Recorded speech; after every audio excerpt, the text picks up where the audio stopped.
please welcome the current governor of the great state of Texas and the next president of the United States of America, Governor Rick Perry, and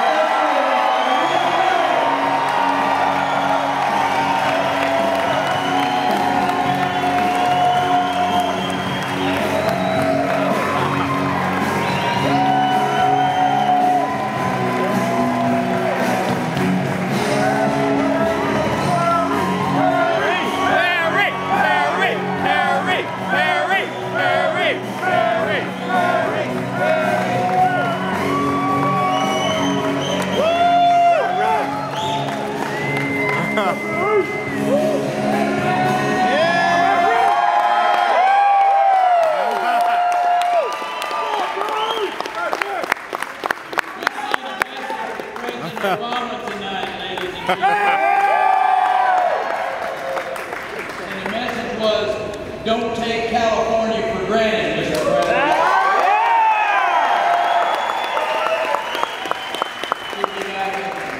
What Anita and I consider to be one of our favorite cities, San Diego.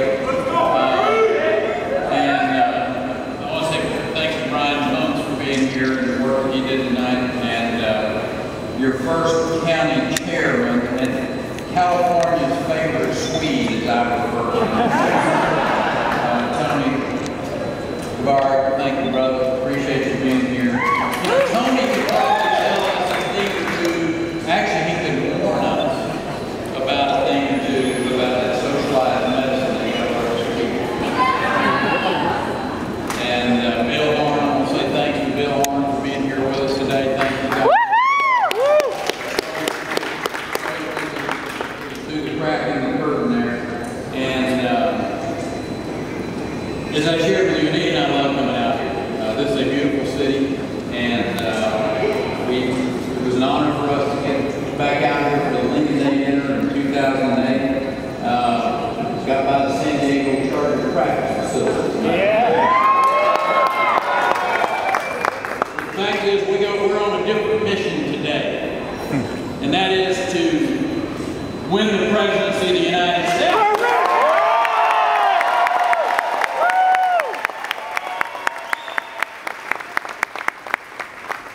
It was pretty awesome tonight to be in the Reagan Library, standing on that stage.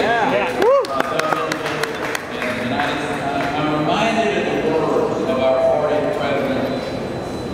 And he said, during another time of economic misery in this country, and he said, I will not stand by and watch this great country destroy itself under mediocre leadership that drifts from one crisis to the next, eroding our national will and purpose. Sounds familiar, doesn't it?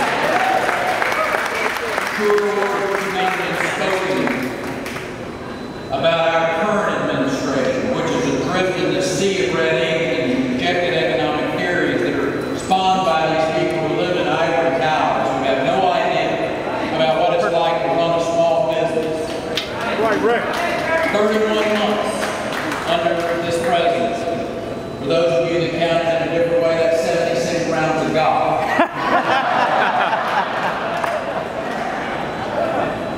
The president is set to offer another speech on jobs.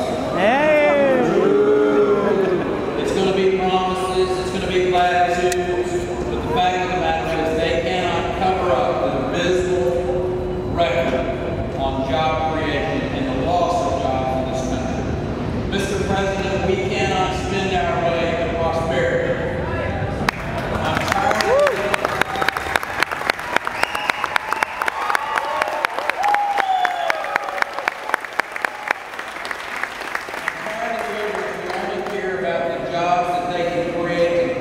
expand more government programs.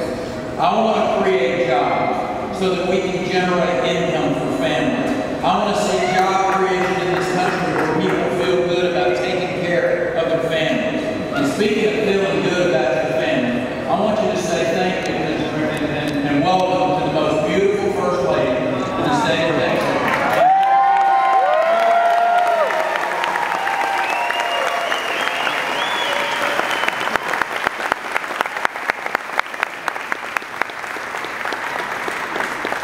Go,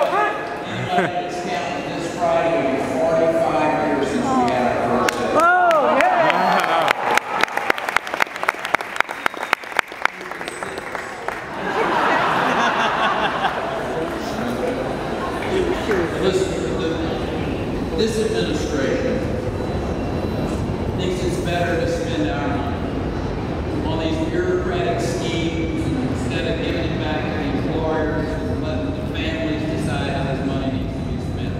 I'm kind of for cutting the middleman out, government, and letting people.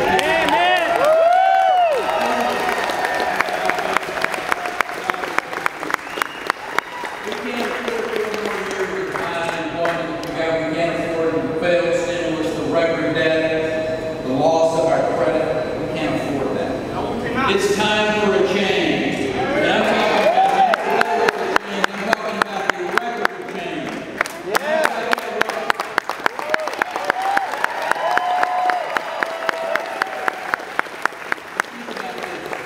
Since June 2009, 40% of all the jobs created in America were created in my home state. And we did it by inheriting very simple guiding principles.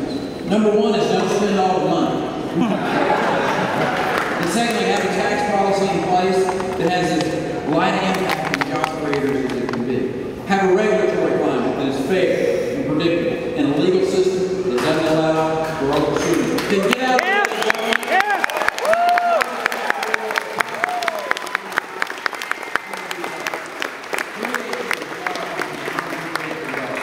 I know how to get this economy moving again, and America needs that type of leadership, an individual who has got the track record of creating jobs, of allowing the innovative spirit of the entrepreneur to again carry the day in this country. You know, when you think about the economic misery that's spread out across this country, the people who don't have jobs, I mean, the millions of Americans.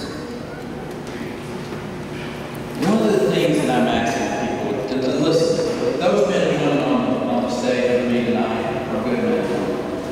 I sat on that stage and afterwards, any one of them will be better than what we got. You got it! You got it!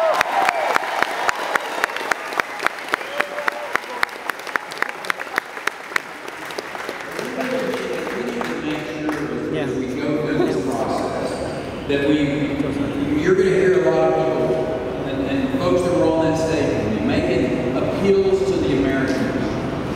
But we need a nominee who will not mar the differences between themselves and President Obama. We need someone who is clearly in contrast with this president. Excellent!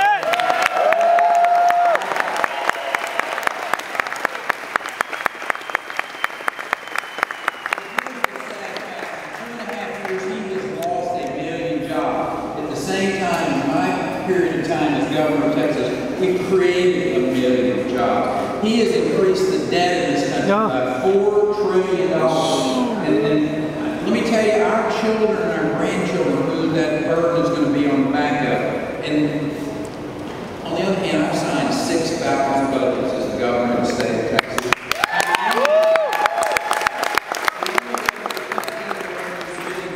Total spending since World War II. He's proposed a government takeover of health care. He's proposed mandated insurance coverage of every citizen. I'll promise you one thing.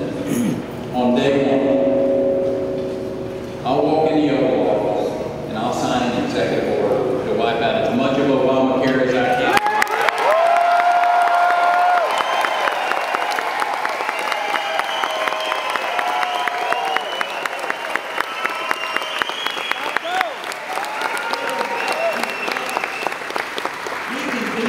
We're Americans. That's what we do. We're going to walk from this day forward. We are going to take a stand for freedom. We're going to send a message to Washington, D.C. that we're taking back our future, taking back this country. We're going to rip it from the grip of those central planners in D.C. who want to control everything in our lives, from our health care, spend our treasure, downgrade our future, and micromanaging our lives. It is time to limit and simplify the taxes in this country. Yes! We got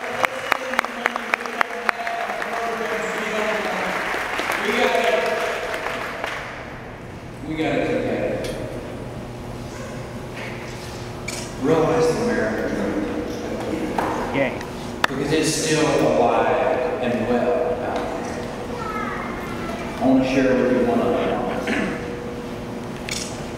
Every day, I will get up and I will go to the Oval Office and try to make Washington, D.C. as inconsequential in your life